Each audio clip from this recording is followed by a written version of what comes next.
So cracking on with the Note, because we're going to be using a 2K lacquer and we've got about 4 areas that we're painting, I need to get it all prepped and masked off in one go, and then go around and do my bits of colour and then do my lacquer, because obviously the lacquer hardens off in the can with a 2K. Well guys, it's late again. I said I was going to get this Note sorted, but time ran away with me during the day and I got held up. It took forever to mask it because I'm doing so many corners of the car. So where we are with it is I've got some filler primer on. Now obviously I've got an issue, I haven't got enough quite light at the back there and I haven't got any standing lights yet. I should have moved the KA out and put the Note in front of it before I started. But I started when it was light outside and had a door open. Now it's dark and I haven't got enough light in the back there, so I'm going to literally have to hold a torch over it as I spray it to make sure I'm getting good coverage. So far I've put the filler primer on. Down here we had that big dent, didn't we? So we sorted that out and we had all the scratching around the corner of the bumper here. So we sorted that. And we had the rear quarter here, had the same corner of the bumper, had the same.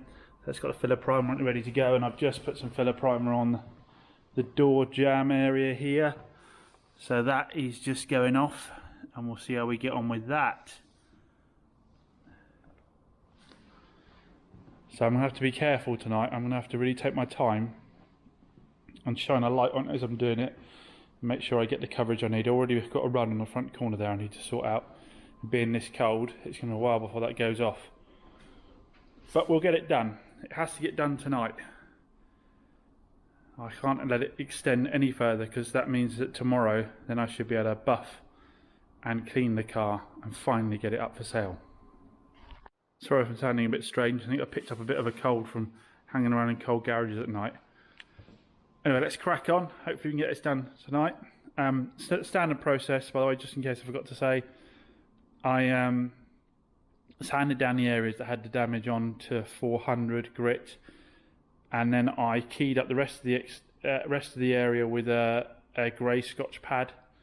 Cleaned it all down with, I used just the window cleaner, I found works fine, and then gave it that second clean, then masked it all off, gave it a third clean, then started putting the filler primer on.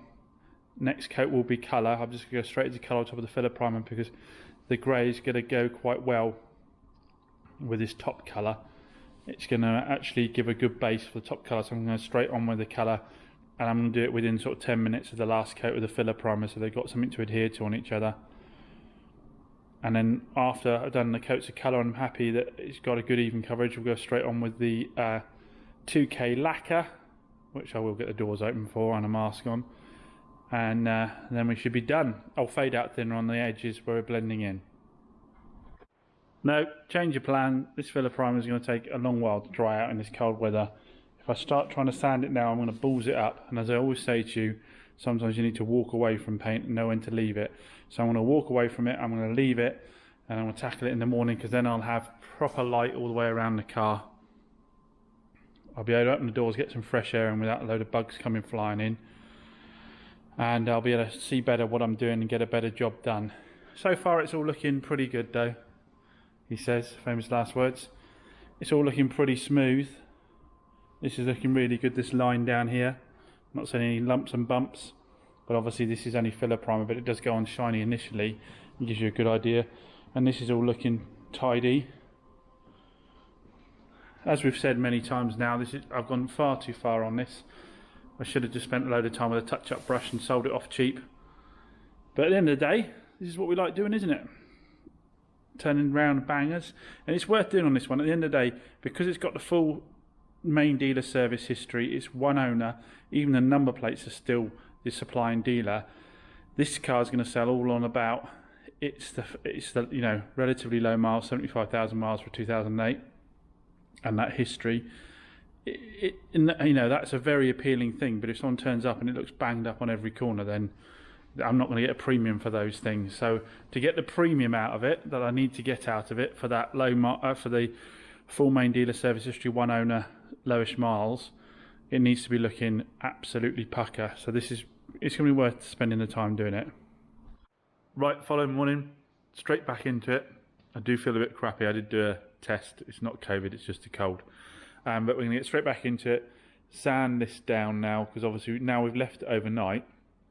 If I spray directly onto it, chances are it won't adhere properly. If I'd have done it within 10 minutes, there'd have still been a bit of a chemical reaction. So I need to sand this down now, and then we can get the colour on.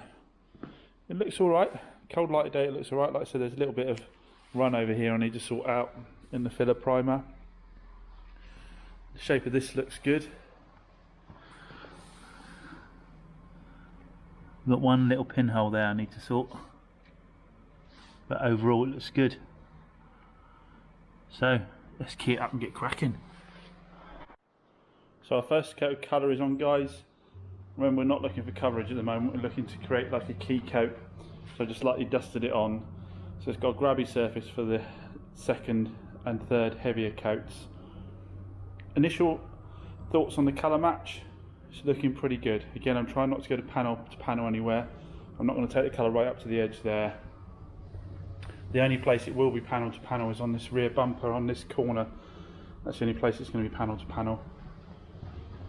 Oh, and I guess here against that door, that'll be panel to panel. But initial thoughts are it isn't looking too bad colour match wise, but we won't really know till we get it outside after we've finished all the coats. It is pretty cold today, things are taking a while to go off, so I'm going to take my time between the coats. So second coat's on, and there's ever such a slight difference. You can kind of just see it there, probably more on camera. There you go, you can see it on camera, you can't see that so much more. So I might just take it up to the edge of the bumper rather than try and fade it out here. I'll see how I get on. But here it's not going to be an issue on the corners. I'm not going to be seeing it against other paint. But we can see all the scratches are now gone, that big dent's now gone down the bottom there.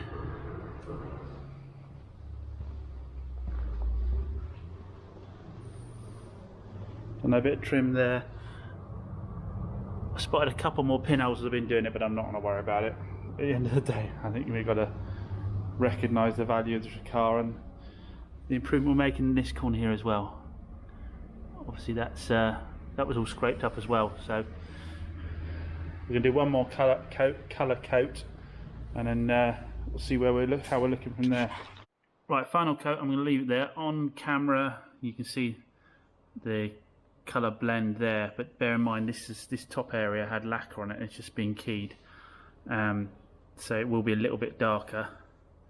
Once we get the lacquer on, that'll blend in better, obviously. So, like I say, I've got a light shining right on it and a camera on it. I think in reality, if you step back here, or again on camera, it can be seen a bit more. Maybe I'll fade a little bit more out there. I mean, over here where I've blended in, you can't actually see it. So it may be the direction of the metallics there I need to work on a little bit. Over here, again, I've blended up to here. Doesn't seem so obvious this side, so again, it might be the way I've blended the metallic. You can get the light on it just about and see it. The Aurora pairs look good.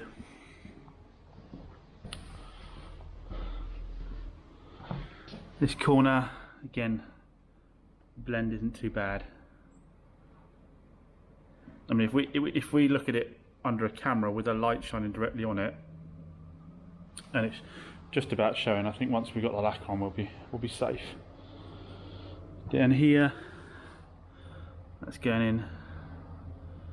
You'll see a little bit of sanding marks just there I missed, but yeah, nothing major. Again, I've got to get serious about getting this car out the door and not go crazy trying to make it an immaculate car that no one's ever going to pay me the money for. But certainly better than a scuff to hell, isn't it? So time for lacquer. Dust coat, then heavier coat, then wet coat. So it seems I made an error, guys. I was putting my 2K lacquer on and it didn't smell or lay like I'm used to 2K laying and smelling. I had this stuff, which when I was doing an order on Amazon, I picked some of this up and it said 2K, so I assumed it's 2K, but I've just spoken to Marlowe's to order up some proper 2K, and apparently this stuff is not actually proper 2K. I did think that because it had no source of activation on it, which is a right bummer because 2K lays so much better. I hate using 1K now, having gone 2K. I don't really want to go back again.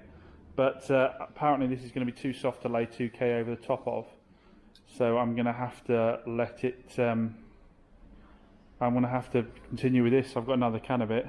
It's not laying down very thick at all. Don't like it. So that's the second coat of lacquer now. Finish isn't bad. We've got a bit of dust on the top on this side. Being it's only 1K, I'm not going to be able to fiddle around with this for a good couple of days now, unfortunately. Until it's gone off hard enough. The advantage of the 2K is I could have moved this back outside again in no time.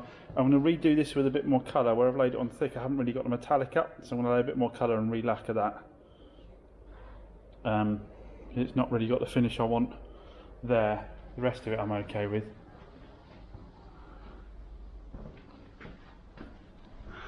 How's that blend looking now on camera? And it still stands out a sore thumb on camera, but not so much in real life.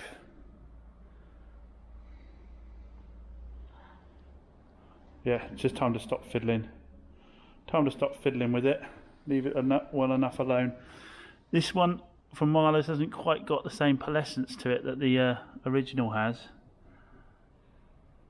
But then again, I'm waiting for the lacquer to clear here, so once the lacquer's cleared, maybe some more of that will shine through. We are picking up a little bit of dust. I did wet the floor down, but this concrete absorbs it super quickly. When we get into the other side, the plan is to get some kind of booth set up on the go, maybe an inflatable one or a gazebo with some fans, something like that. So I definitely want to do that, because for starters I don't want to get stuff all over the other cars as well. So I finished it off with the 1K lacquer. I have warmed the lacquer today because it's so cold, and I can't lay it as well as I'd like with the 2K. There is quite a bit of trash up here. I'm obviously getting a lot more dirt here than I normally would, but I'll sand that out. But I'll have to now leave it a couple of days before I do that. That's the only place that seems to have a load of trash in it. Again, on camera the blend line's looking a lot worse than it does in real life. I'll just say that while I wait till we'll see and get it outside. Although I really didn't want to paint to the wing now. I'd rather have a bit of a blend there than go right to the wing. It's a bit darker over this side in terms of light, and it doesn't look as bad there. But yeah, we're free of all the scratches now. So it's not quite as metallic as the original, the paint I've got, but again, like I say, the lacquer hasn't actually fully cleared yet. Got a bit of a run down there. Too much fade out thinner as normal. So I'm repainting this and giving this another coat of lacquer, just trying to get a bit more metallic into that. Again, these are things that probably no one that comes along to get the car will appreciate, but I think they'll appreciate it hasn't got scrapes all down the side of it. So it's one of those situations now I'll leave well enough alone. We'll leave it for a good couple of days before we even start to think about polishing anything out. But at least it's done now. It is, again, frustrating that I didn't have 2K, because if I had 2K this would be dry in a couple of hours and I could crack on with the interior valet on it. So I'll have to find something else to do myself this afternoon. And this, guys, is why you leave it well enough alone and come back to it later on. You know my channel's all about being honest about stuff. I've ballsed up completely here. I tried to put colour on the lacquer after about 10-15 minutes, thinking it would have gone on and off enough for me to lay colour over the top and then just lay lacquer over that again. It's been too much paint too quickly. It's not run as such, but all the paint's kind of like, all the metallics melted out of it and it's all gone horrible. You can see it here, see it here. So I'm going to have to leave this overnight and come back to it tomorrow, which is annoying. But again, I couldn't do much more with the car anyway, with the rest of the paint drying off. But this is a lesson to you. What I should have done is just left it looking a bit flat and then come back to it the following day, knowing that if I was mucking around with 1K that, you know, not going off quickly, that I'd have had a problem. You can see how it's really messed up here and gone all dark as well. So I'm going to have to redo this whole bit. Luckily, this whole bit, luckily it's only a little bit, isn't it, really, in the grand scheme of things. But this is why you walk away from it and leave it alone. So, and the annoying thing is, obviously, it's blocking the KA in from a photo shoot, although I haven't got the Ford badge off it. Someone had a good idea to rob one off the Fiesta. So these are both blocking it up, and it's peeing down with rain outside, so I can't crack on with the Dacia and I can't crack on with anything else. Is it? Oh, I don't know. I know it's still raining. So it's probably a paperwork day. There's loads of paperwork I've been putting off. There's so much paperwork in this game. If you're doing high volume, well, not high volume, but decent volume, there's a lot of paperwork to do. I've got to do my stock book for the VAT man, which I've got behind on. And as I'm feeling a bit crappy anyway, might be a good time to do that. So that might be the end of this video. We'll end it on a mistake and we'll see how we can bring it back again. This is, I know some people are going on about a mess in here. Remember, all this has got to go in there, and it just doesn't seem like a point trying to sort this out in here when in about 5 or 6 days time I've got access to the other unit. I can put the shelving up and get all this organised, because this is not the way I normally work at all. It is doing my nutting, and I want to be able to do the more expensive cars, and the idea of having the 2 units is one is going to be completely clear and looking really smart, and then I can start doing those more expensive cars. Anyway, as I said, that's probably it for the video. Wish me luck. I've got hours of paperwork to do now. Thanks as always. Catch you later. Bye.